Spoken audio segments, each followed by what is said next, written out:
we are 6 years removed from Genshin Impact's release. And frankly, it seems a lot of people have forgotten how bad things used to be before a bunch of games followed in its footsteps. When creators unironically claimed that Hoyo's original Genshin system was one of the most predatory thing we'd ever seen back then, you know we just have to nuke the whole generation at this point. And this is only one of many wrong things said in this video I watched about current debates of gacha systems. Throughout the past week, there has been intense conversation surrounding three very particular gacha games: Wuthering Waves, Neverness to Everness, and Silver Palace. And as good as these games are individually, whether we're talking about their visuals or their gameplay mechanics, it hasn't been the gameplay experience that's dominated the discussion, no. Instead, the conversation has centered around one of the most controversial and possibly the single most important mechanic in all three of these games: the gacha system. I mean, even I have put my hat into the conversation, talking about how the Wuthering Waves and Neverness to Everness gacha systems are some of the best I've personally experienced in the gacha space. Okay, already I need to, point this out. Like, you can't put Wuthering Waves and NT in the same conversation in terms of gacha banners when one has a 50-50 and one just gives you the character guaranteed as your first 5-star. Or what do they call them in NT? S ranks? I don't remember. I haven't played in a while. They're not comparable. Let's keep it tall. And if we're gonna praise Wuthering Waves, then you should also praise like the Hoyo games, which basically do the same thing, bar for the except for not having a guarantee on the weapon banner. Of course, weapon banners matter, but I feel like they matter a lot less to the average player than, of course, a character banner does. And so in the grand scheme of things, whether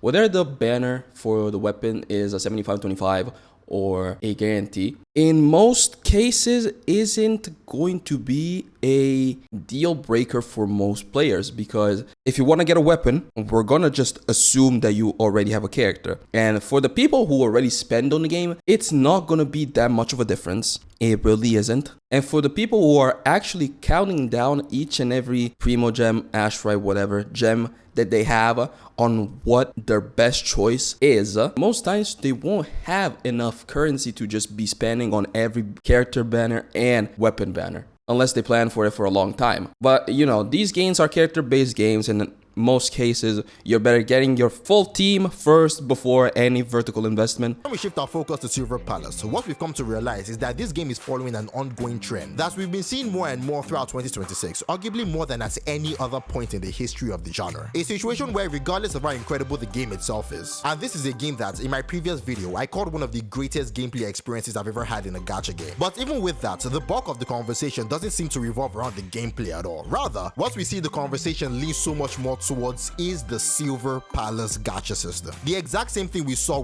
Yes, the only thing people have been talking about in regards to Silver Palace has been the gacha system, because a lot of people don't understand math. A lot of people love their chance of a 50-50 instead of just a guarantee, which I don't understand. But I want to hear his opinion on it first before I go too far into my own. With Arknight's Enfield, a conversation so overwhelming that it's hard to deny it's affected the game's momentum.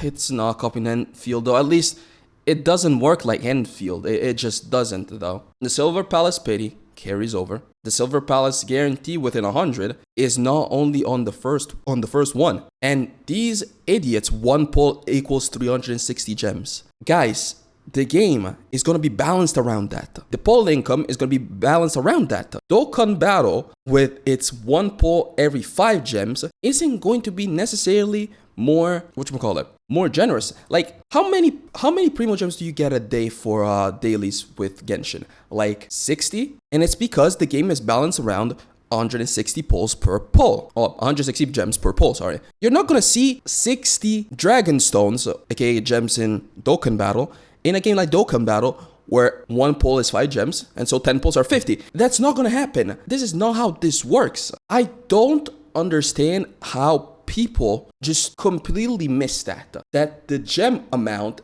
is a fictitious amount that doesn't mean anything until you actually see the game and play the game and check how many pulls you actually get per fucking patch. These numbers don't mean anything. They're V-Bucks, they're Robux, they're fictitious currencies that don't mean anything. And it drives me nuts that people are still harping on this. One pull equals 360 gems. least to some extent. So the question we're going to answer in this video is a very simple one. Why is there so much controversy surrounding the gacha systems of these games? I mean, yes, there is an obvious answer. Gacha players simply want better gacha systems. But even in But do they? Because Silver Palace is better than Enfield, but they treat it like it is Enfield. Silver Palace is gonna be a lot more nicer than Wuthering Waves when you lose a 50-50 on Wuthering Waves, but nobody wants to talk about that. People just are way too used to what they like. They don't actually want better things. They don't. I think people overestimate how much the gacha system actually matters for the health of a game, because NTE has bar none the best system, right? But I don't think anybody would disagree on the fact that NTE is probably the least popular game of the, big 5 or 6. It's a lot less popular than other games. And there's plenty of reasons for that. Their public rep being kind of ruined thanks to the AI bullshit. The game just not clicking for a lot of people. I think it's a good game, but personally, I feel like visually, it kind of just falls flat, and I just don't care about a lot of these characters, nor I care about the story. And people just have not gotten attached to that game. Fate Grand Order is a gacha game with a terrible system, but it trumps a lot of these games. So like, the gacha banner system is a big factor, don't get me wrong, but it's not gonna be the deciding factor. It's just not. Because listen, if people really cared about where their finances were going with gacha games, they will not be playing gacha games. They will not be playing gambling games. So when a game like Silver Palace comes in and says, yo, no matter what, even if you get absolutely fucked, every 100 you get one copy of the main character, of the of the featured character. They say, no, but I want to gamble on a 50-50 to get it 20 to 30 pulls earlier. This is why casinos make so much money, because you think you're gonna be the exception, because you think that you're gonna get lucky, and you wanna get lucky and get out early. A lot of times, that's not how it's gonna work. A lot of times, you're gonna lose the 50-50. 50% of the time, you're gonna lose a 50-50. And that 50% of the time, you're gonna wish that you could have gotten your character in the 20 next pulls. That's how it's gonna be. Understanding that, so what we've come to realize upon looking at the community's reaction is that there's almost an obsession when it comes to analyzing these systems. I mean, we've reached the point where if a new game's gacha system is even slightly worse than what we had before, even by the smallest margin, that alone is enough for the entire conversation surrounding that game to become centered around just the gacha system. I mean, we saw it with Arknights Enfield. We're seeing it again with Silver Palace. So how and why has this come to be a thing that's... Again, with Enfield, I've talked about it. I think it's just way too convoluted for its own good, and the pity not being carried is absolute ass. But all in all, if you're actually a player of the game and manage your account properly, Enfield is going to be a lot more rewarding than most we experience in the gacha space. That's exactly what we're going to talk about in this video. So if you're into this kind of content, so make sure to leave a like and let me know your thoughts on gacha systems in general. I mean, we all understand that they're predatory in nature. That is not up for debate. But why do you think there are more and more newer gacha systems that seem to receive so much more criticism than the ones that came before? Tell me your thoughts in the comments below, and of course, because a lot of people have not played those previous gacha systems and don't understand just how bad it can get. Listen, I've been playing gacha games for it's gonna be close to 10 years now, no? It's 2026, so 2017-ish. That's when I started with Dokkan Battle. Dokkan Battle had not had a pity system for 7 years. No, it's way more than that. It's close to 9 years. It didn't have a whatchamacallit, pity system. It still kind of doesn't. It's not really a pity system where you get the character in the polls, and it's also a pity system that you can get only once the character. Fate Grand Order doesn't have it. A lot of these old style gacha games. This is why I always, when I talk about gacha game history in a way, I always like to differentiate between old school and new school, new gen gacha games. Every new gen gacha game is what takes after Genshin Impact. And Genshin Impact, for me, as somebody who played Dokkan Battle before, was insane. What the fuck do you mean that I can get my character in 90 polls, or I have a 50-50 and 90 polls and max is 180? And Dokkan, I could go infinite amount of polls.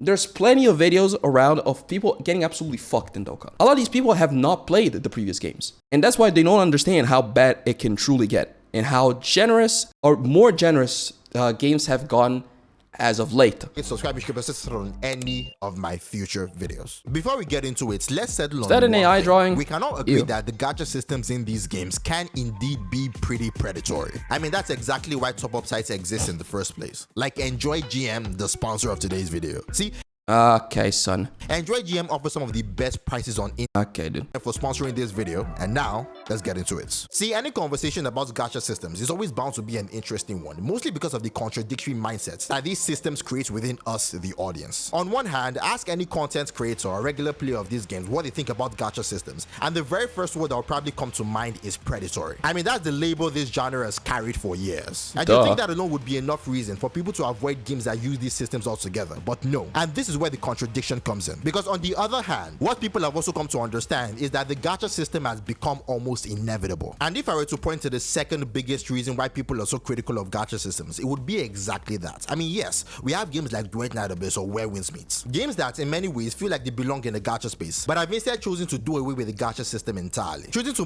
Where Winds Meet? No. No. I know there's a lot of crossover, but like, no. The game has nothing to do with the gacha games that we play. Like, it has more to do with fucking Dark Souls than it does with like Genshin Impact. Please. monetize primarily through cosmetics instead. And really, in the grand scheme of things, that is a very good thing. But what we also begin to realize is that games like these are few and far between. I mean, the biggest games in the genre are still the ones built around some of the most predatory.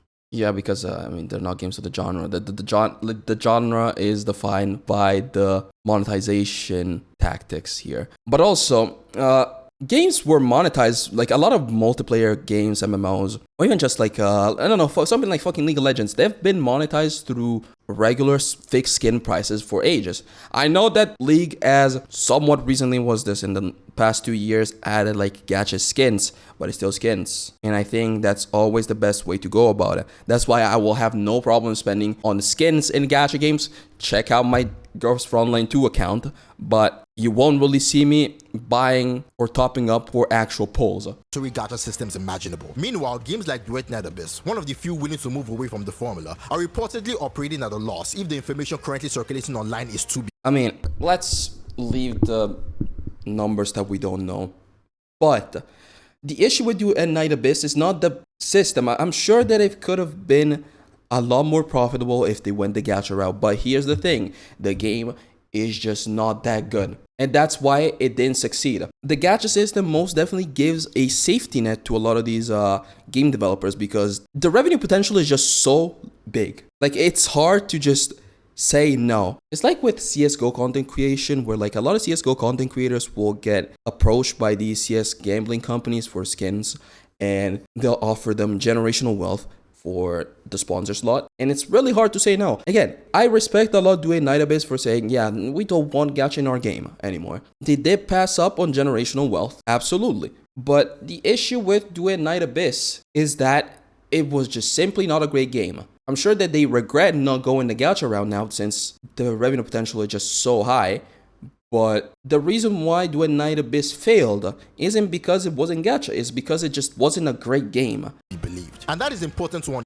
And I fully believe it. Like, I fully believe this. Like, games that are good will succeed no matter what. Especially like games that are advertised this heavily. Like, I could not, like, I had YouTube Premium, but I saw ads around a lot for Duet Night Abyss before it came out. This game had the reach to be pop. It just did not have the quality. Understand, because whether that information is true or not is the kind of thing other developers are going to see. It sends a message. Okay, so now that we've I mean, there's also Ananta. Yeah, Ananta, which we're not like, which today announced that it's going to be a Gamescom. We know that it's not going to be gacha apparently, but that game looks a lot more solid than Duet Night Abyss did. Will that succeed? Perhaps it will. We won't know until the game comes out. Again, I fully believe that if the game is good, it will succeed no matter the monetization system. Inevitability of these systems within gacha games as the second major reason people have become so obsessed with discussing them. What exactly is the most important reason? And this is where the conversation gets really interesting, because I want us to direct our attention to one of the biggest arguments that's being had in the gacha space right now, the Wuthering Waves versus Arc Knight's Enfield gacha debates, which in my opinion is also one of the most fascinating discussions in the entire gacha space. Fascinating, I will call it mind-numbing, but different ways to view it, I guess. I am very tired of gacha tribalists. I really am. I really am. But let's just see what they're talking a about. definitive conclusion to this argument. There is no definitive answer. I mean, I've said before in another video that for every person who argues that one system is superior, there are 3 more arguing that the other system is better. Whether you're a casual player, a whale, or even a content creator, that is how the conversation has always been since day one. And more than anything else, what that proves is that regardless of which system people believe is better, the difference isn't massive. In fact, it is incredibly small. Yet somehow, a margin that small is enough to make a game like Arknight's Enfield, one of the most promising gacha games to ever enter the gacha space, also be one of the most controversial upcoming gacha releases purely because of its gacha system. And to get some insights of this current obsession towards gacha systems, we first have to understand why this is the case. And to answer that, I think we have to go all the way back to where this entire conversation really began. Genshin Impact. I mean, I always say, all roads lead back to Genshin Impact. That is the game that created this entire discussion. Because see, when Genshin Impact first released, one thing the community collectively understood, even people whose first ever gacha game was Genshin, was that as incredible as the game itself was, its gacha system was also one of the most predatory we had ever seen. So no, the fuck it was not. No, it was not. Hello? This is what I'm saying. This is what I mean. People have not played any other gacha game before Genshin Impact. People have not. This is why they say shit like this. Go play Fate Grand Order. Go play Fate Grand Order and tell me that Genshin is predatory. Please do that. Please. Go play... I don't fucking know. Old Dark Knights was better. What else? I don't know, but like there's some people can name them in the comments, I guess. But like, I mean, Dokkan Battle, yeah, Dokkan Battle, whatever. Go play games, gacha games that came out before Genshin and come and tell me that Genshin was the most predatory thing you've ever seen. I mean, it was the most predatory thing you've ever seen because you haven't seen anything else. This is why you can say shit like this. This is why, I don't know if he's the one that actually believes this or it's the greater community. I know it is some of the greater community that believes this, but this is why new gen gacha players really need a reality check. Compared to a lot of the gacha games that had existed for like 5 to 10 years before Genshin, Genshin Impact was a saint. It really was. Predatory, in fact, that even today, some of the biggest whales in the community still tell players who aren't willing to spend heavily on the game to stay away from the weapons banner, essentially calling it a complete waste of resource. The weapon banner was very bad. But are we talking simply about the weapon banner? Because with how Genshin always worked, the weapons and how the game was balanced, especially in its early days, back when, back before the Staff of Homa incident that made them change the banner, 5-star weapons were not a requirement. They hardly are even now. There are some characters that kind of could use them, but for the most part, you were never expected, nor as a dolphin, nor as a free-to-play, to spend on these banners. They were whale traps, and whales will whale no matter what. This is why we've had the Staff of Homa incident. You can say that the early Genshin weapon system didn't have pity, and that's true, and that's very fucked. But if you look at how Genshin worked in its entirety, it was almost your fault for polling on it. Like it was very understood that you probably shouldn't be polling on these things. The weapons, except for like Staff of Homa, which was like good on everything, the weapons for the most part weren't that big of an upgrade over their 4-star counterparts for the most part. This is a system so unforgiving that if a brand new gacha game launched today with the exact same structure, it might as well start preparing for its eventual end of service. But here's the interesting part. Even with a system like that, Genshin still worked. And not only did it work, it became one of the biggest games in the entire world. There's a few reasons. First off, Genshin had the first mover's advantage as a gacha game in 2020 where nothing else came out and people were inside. Listen, a lot, I'm gonna say a lot of people that play Genshin had hardly played video games before. Just keeping it all. A lot of people that started with Genshin hardly ever played games before even. Maybe other than fucking Roblox. But also Genshin came after the anime boom of 2020, where a lot of more people wanted to try out anime things. And just in general, it was a mix of factors that made Genshin what it was. Now, I don't think it was just the positioning. I think Genshin has an aesthetic that is really easy on the eyes of a lot of people. The lowest common denominator in a way. To where even if, this is my opinion, maybe you disagree with it. Wuthering Waves, if it came out in 2020 at the same spot as Genshin did, and Genshin came out after, I don't think that Wuthering Waves would have captured the same amount of like flash in a bottle type of success that Genshin did. It would have been still like the biggest thing. I don't think it would have been a cultural phenomenon. I feel like people really underestimate how big Genshin was in its prime. You don't know how good Tim Duncan was. And really, it's not very hard to understand why. Genshin was the standard. It was a different breed. We had never seen a game like Genshin Impact in the gacha space before. And because of that, we witnessed something towards Genshin Impact that we'll probably never see again in another gacha game. And that is the entire gacha community's ignorance towards how predatory its gacha system actually was. I don't feel like they were like willingly or willfully ignorant. I feel like a lot of people just didn't understand how these games worked on a baseline. Genshin was the first gacha game for a lot of people. Genshin wasn't a game that was mostly populated by like an already expert gacha player base. No, it was a lot of people that were new to the game, new to the industry, and took a lot of things as granted, even though they might have not been the best. That is the entire gacha community's ignorance towards how predatory its gacha system actually was. In fact, it wasn't just... I mean, again, I think...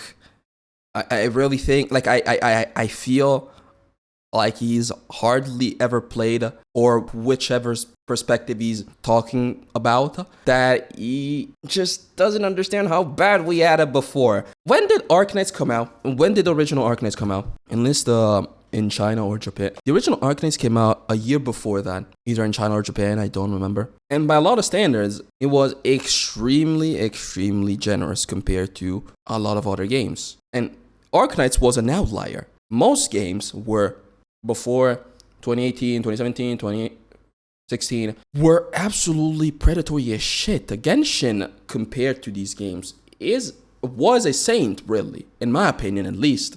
But it was accepted. Because 2 years later, Honkai Star Rail released with the exact same monetization philosophy. And once again, Hoyoverse had another absolute juggernaut on their hands. A game that will go on to surprise Genshin Impact in revenue during certain periods. Whether it's back at 2023 when it's first released, or even right now as I'm making this video. Fast forward a couple years. I mean, are we not going to address the fact that a lot of Honkai Star Rail's popularity was, first off, thanks to Genshin. Second, it was because it actually was a lot more generous than Genshin. Like, I feel like we're just devoiding a context a lot here, or a lot too much, because, okay, we can say, yeah, the game came out with the same system, kinda. But really, it worked a lot better because HSR was simply 10 times as generous as Genshin was. And Genshin's system was never that bad. Wuthering Waves still uses it. The only difference is the weapon banner, which I already addressed. I don't think it's gonna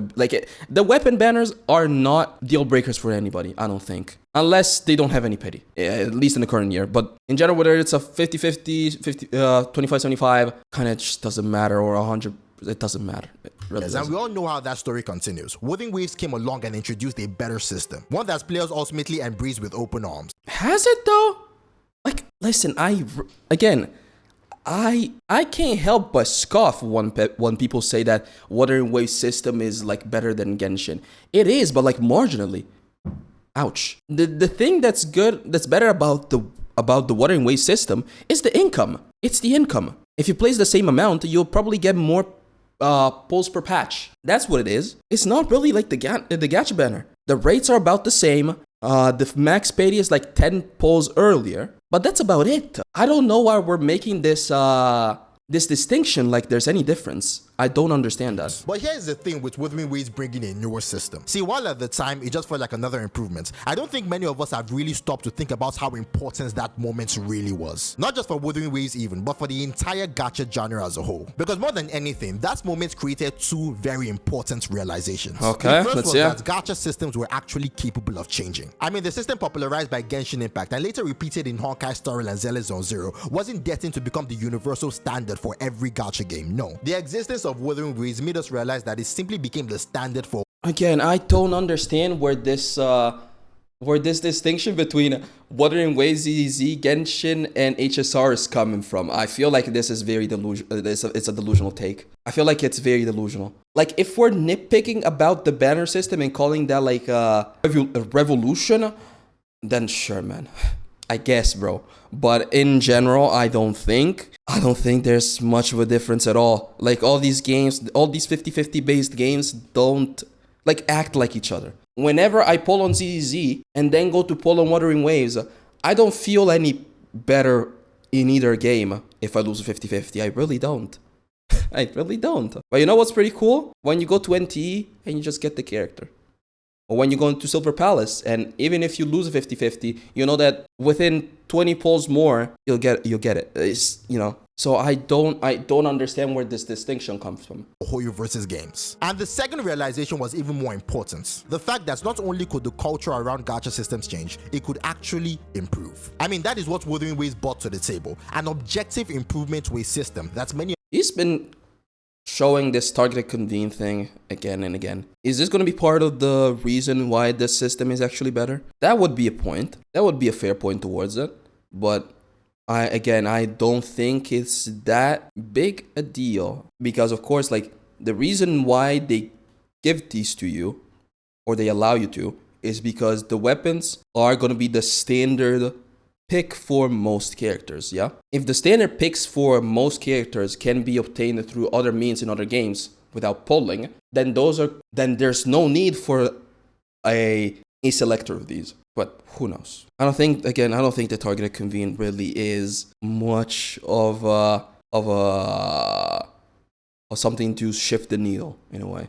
Of us I genuinely believe would never change. And to be fair, that belief made complete sense. I mean, after all, that same formula had already turned both Genshin Impact and Honkai Star Rail into some of the biggest games in the entire world. But see, that is not all, because there was one more realization that came from all of this, or rather, one realization that naturally followed from the first two. And that was that we were happy, we were satisfied. For the first time in a very long time, players looked at the gacha system with genuine excitement instead of... I don't know, man. I repeat, with Wuthering Waves, it really isn't the system, it's the pull income. And nowadays, I know some people that would argue that with how quickly the power creep has started to move, might not be enough, but you know, we're talking about beginning of the game. Wuthering Waves had so many pulls around that it was kind of insane. But that was the good part. I mean, that was the different part. The actual system logic, the actual what you read when you click on the little info button on the bottom left of every single banner, there was no real difference. It was as standard as it got. And that's why I don't understand why it keeps making this distinction between the Hoyo game standard, quote unquote, and what Wuthering Waves has done. It feels disingenuous. It feels disingenuous. I mean, we didn't need any complicated spreadsheets, probability charts, mathematical equations to understand why the Wuthering Wave system felt better than Genshin's. We had gone from a system so unforgiving that players were constantly told never to pull on the weapon banner to a system where the advice became always to pull on the weapon banner. Has it though? Was it? I don't know. Always pull on the weapon banner. I don't know. I felt like I don't know if that's true. I don't know if that's true, especially with these weapons that he keeps showing. Holy fuck, he's reusing footage a lot. But especially with these weapons, you kind of just didn't need to go for five-star featured ones, you know. I don't know if that's true. Inside every 5-star character. And I honestly believe that's more than the math, more than the pull income, more than the exact probability of any numerical comparison. It is that feeling, that happiness players associated with the Wuthering Waves gacha system that continued and still continues to give it an edge in the never-ending debates between the Wuthering Waves system and the Arknight's Enfield system. I mean, he hasn't talked about Enfield at all here, though. Like, he's just been talking about Wuthering Waves, which fine, but I don't know. Like, I feel like it's very disingenuous to praise Wuthering Waves for its system, for strictly its system. Again, I mean, of course, no system exists outside of the context of the poll income, but he's not making that distinction. He's not talking about that. He's really hyper-focusing on the weapon banner when that really is not as big a deal as he makes it seem. It's just not as big a deal as he makes it seem. I think I can prove this to you. Consider this scenario. Imagine if Wuthering Waves didn't launch with the system it had today. What if instead it's launched with the Arknight's Enfield system? I mean, regardless of how you Wait, what you say? Launch with the system it had today. I can prove this to you. Consider this scenario. Imagine if Wuthering Waves didn't launch with the system it had today. What if instead it's launched with the Arknight's Enfield system? What if it launched with the Arknight's Enfield system in When did the game come out? 2022? 2023? Casino. I feel like, I really feel like people would have found a way to love it and praise it as much as they do with Wuthering Waves now. Simply because, let's be honest, a lot of the Wuthering Waves community is a community that formed through people that were dissatisfied with Genshin. So people would have just been happy with this because it was different from Genshin, just to stick it up to Hoyoverse. The Arcanite's Enfield system isn't really that bad. It's just that people don't like change, and I talked about that previously. People don't like change. They love their one pull every 160 gems. They love their 80 to 90 pity with a 50-50. They don't like being just guaranteed the character, because if that was the deciding factor, NT would be the biggest game on the market. Gacha players don't like change, and they're very tribalistic. I just think that if Wuthering Waves came out and had this system, the Wuthering Waves players would have loved it because it was different from Genshin. And just like Arcanite's Enfield and Wuthering Waves fans right now are debating between these two, Wuthering Waves fans in that scenario would have just been on the other side of the fence, because they want to defend their game, not for any other reason, because these systems aren't that much better than one another in nature. They just really aren't. I mean, regardless of how you personally feel about Enfield's system right now, one thing that is almost universally agreed upon is that it is still leagues better than the one introduced by Genshin Impact. So imagine receiving that system immediately after years of only knowing the Hoyoverse model. How do you think the community would have reacted? And to make the thought experiment even more interesting, what if Arcanite's Enfield then released afterwards with the Wuthering Waves system instead? What do you think the conversation would have looked like? Because my belief is that even in that situation, the three realizations that we just talked about would have remained the exact same. I mean, no, absolutely not. Absolutely not. Absolutely not. People would have been outraged that a new game went back to the Hoyoverse standard. Because if Wuthering Waves was the first to break it, and let's stop being delusional about it, please. The current system that Wuthering Waves has is basically the Hoyoverse standard. It is. Now, if Wuthering Waves in this scenario were to break that through the Enfield system that we have today, people would have been outraged that Enfield came out after with a system that wasn't simply different from Hoyo and better than Wuthering Waves. They would have been outraged. I don't think the realization would have been the same. I don't think that people would have seen the games in the same way. Absolutely not. Just like with the Wuthering Waves system, we still would have understood that gacha systems could change, even if Wuthering Waves had kept the Arcanite system instead. We still would have come to the conclusion that Wuthering Waves had pushed the genre forward. And most importantly, we still would have been genuine. Wuthering Waves did not push the genre forward in terms of gacha banners. They did a lot of things. Pull income, quality of life, game quality, presentation, designs, models, areas, what may have you. But the gacha banners are not one of those things.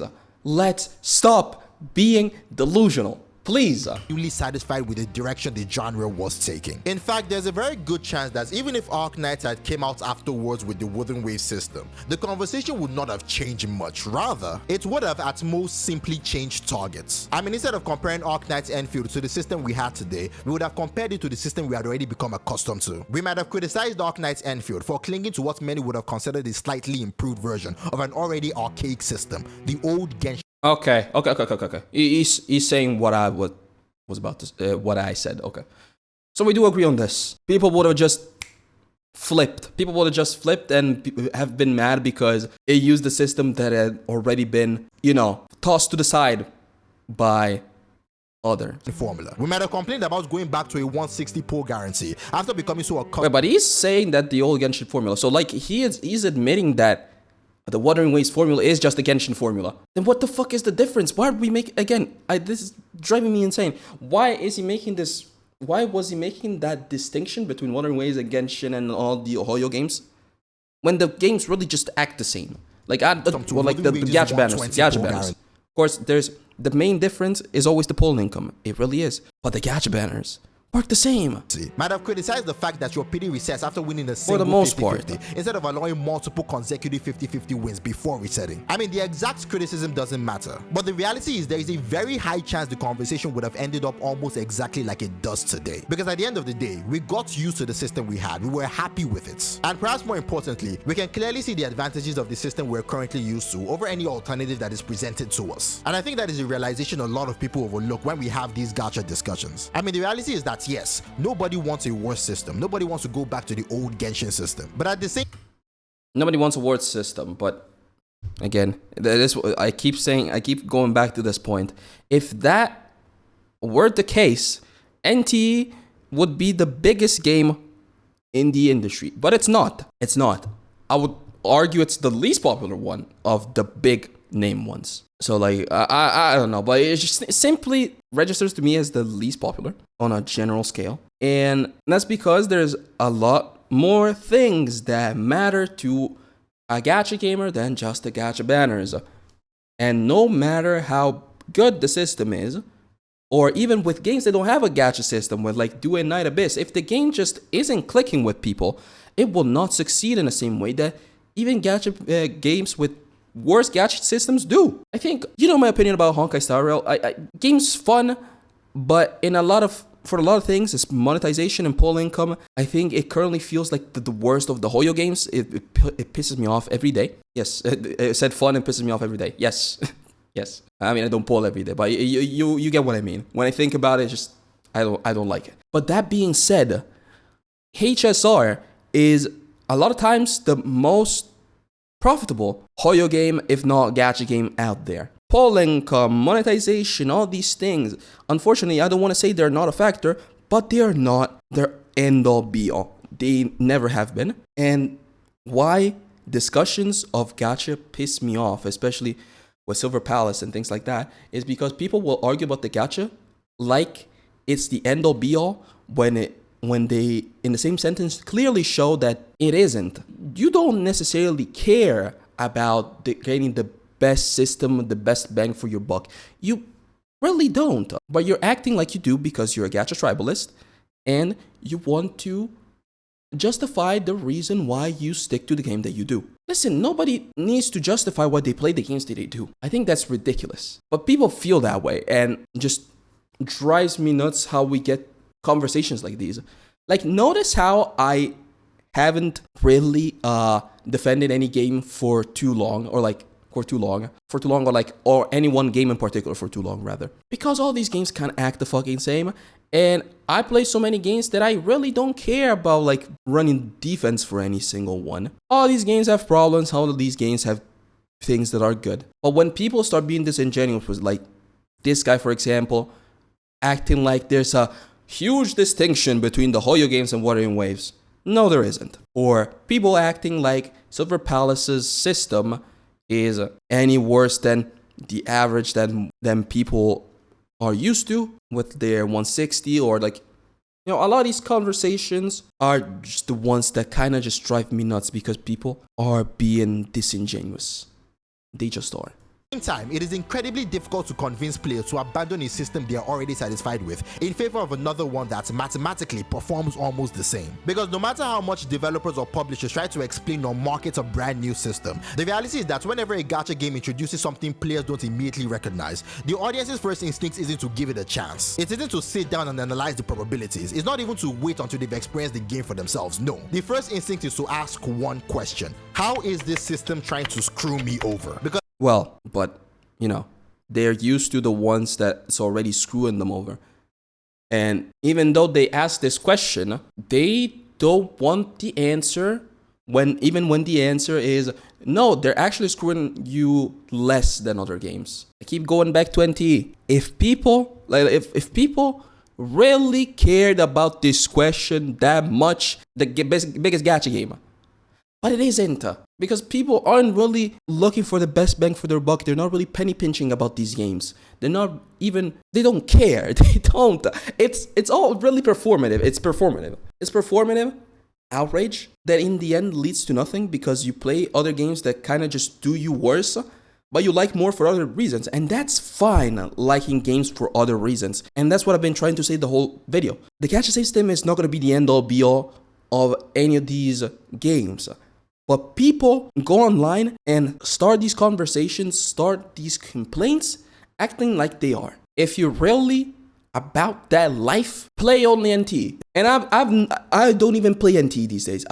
I've been done with NT for like a couple of months. But if this is the conversation you're trying to have, practice what you preach. If you don't like when games screw you over, which is fine in and of itself, but when you act like that's the only thing that is gonna dictate the success or not of the game, then go play the game that's screwing us over the least. Or don't play gacha games at all, which I would suggest to most people, but you know.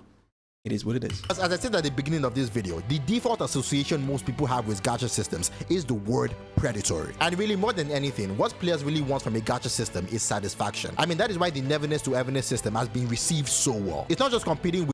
It's been received so well, but why is the game so unpopular? Like, I repeat this. This is gonna be... Okay, I swear to God, this is gonna be the last time I repeat this. Gacha banners are not the end-all be-all. And they'll never be if the game quality isn't there. NT is not an unpopular game. It's not like nobody plays it, but it's no Genshin. It's no HSR, it's no ZZZ. It's no Wuthering Waves either. And it's no Enfield either, if we're being honest. Okay? And as much as people will praise this system, and which I will as well because it's objectively the best, I will not come on here and act like that's the only thing that matters. NT falls flat in a lot of things for me. The art, and just the visuals especially. Story as well. I mean, like the visual, like in the art style and the character design is not really like the actual fidelity because like, I mean, it has ray tracing. The cityscape looks very good, but just like the characters, I don't care about the characters at all. Saying it for how it is. But again, it's going to be the last time I say this, and I'm not going to pause the video anymore to say this. As much as you praise this, you don't play it. With what currently exists, it is different. It offers players something they can immediately recognize as an improvement without any calculations being involved. And I believe that... I can agree with that point, actually. I can agree with that point. That's, again, I think I said this in a video. And my issue, other than like the pity carryover, is that like the Enfield system is just way too convoluted. If I need a flowchart to understand your banner system, throw it in the garbage. Just throw it in the garbage, make a new one. Not because it's worse numerically, but because people are stupid. I don't think I said that in the video, but that's what I meant. And also because it's annoying. Because people are stupid. And when the systems are just this convoluted to be a marginal upgrade, people won't like it. I think Enfield is a good game. It's a bit devoid of content. It is what it is. The banner system is really rewarding if you know what you're doing. But polling on that game for me and has never felt good.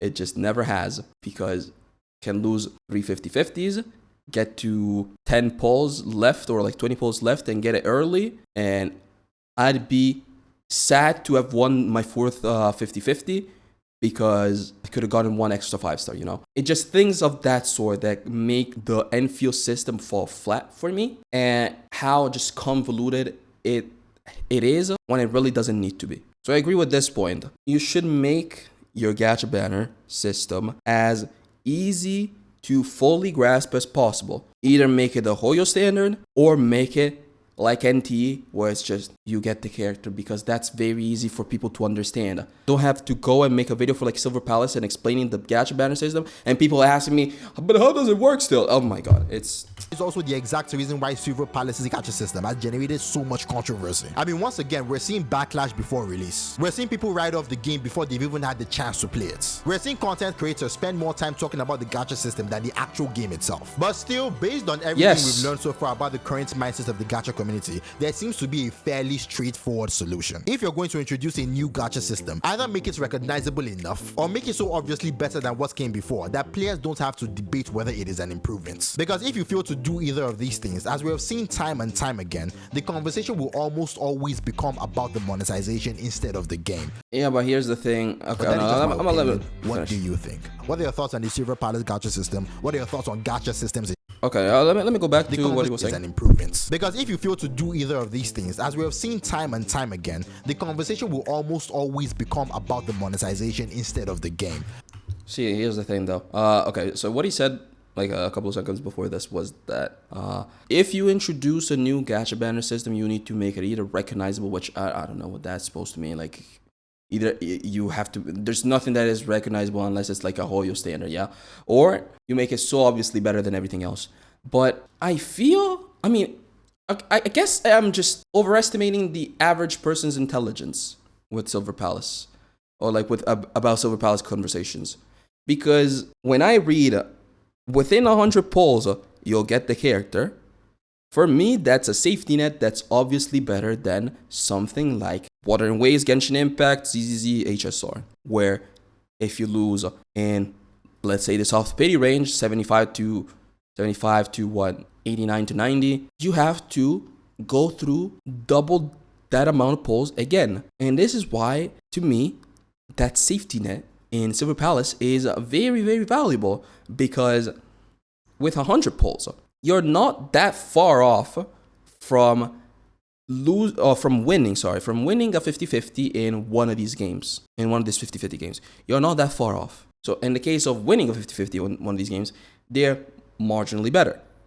But when you lose a 50-50 in those games, they're heavily worse. Like 40 to 50 polls worse, or even once. Like it's actually 160 if you really, really get unlucky, or like 180 depending on the game. But like, you know, it's a lot more worse, and that's why I think and read that 100 polls you get a guarantee. I see that, oh, that's a no-brainer safety net. Everybody's gonna like this, and people still don't. And it ultimately comes down to the fact that a lot of people don't understand probability. It's a plague on human society, and that's why also these games make a lot of money. But you know, that people want to be like, would like to bet on getting lucky, or rather than just have a nice safety net to rely on every time. And that's why I understand when he says that the games should make them obviously better, because to me that is obviously better if you think about it. But here's the thing, I think the obviously means that you don't even need to think about it for a second, because these people cannot think. Just gotta keep it tall. They don't think. They don't think for more than 10 seconds. They see different and say, fuck that. Even when it doesn't take that much to understand that it's just at worst, marginally worse when if you're just the luckiest man alive and you win all 50-50s, which you're not.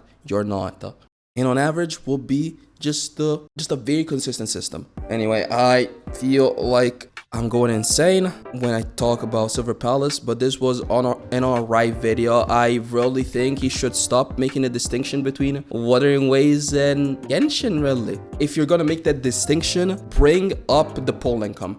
You can't just say gacha system. You can say I'm arguing semantics, but no, I'm not. I'm not arguing semantics. Words have meanings. If you tell me the gacha banner system is a lot better in Wuthering Waves just because of the weapon banner, I'm gonna laugh in your face. If you're gonna bring up the poll income is better, there's the choice convenes where a lot of the 5-star weapons that are standard are gonna be your standard option for almost every character, then we can talk, and then we can agree, and then I will agree. I am agreeing. But if you're just saying, yeah, the gacha system on Wuthering Waves is better, you're just kind of delusional. Anyway, I think that's enough from me today. I stretched this video into an hour. How? Like, comment, subscribe, do all the YouTube stuff you guys already know.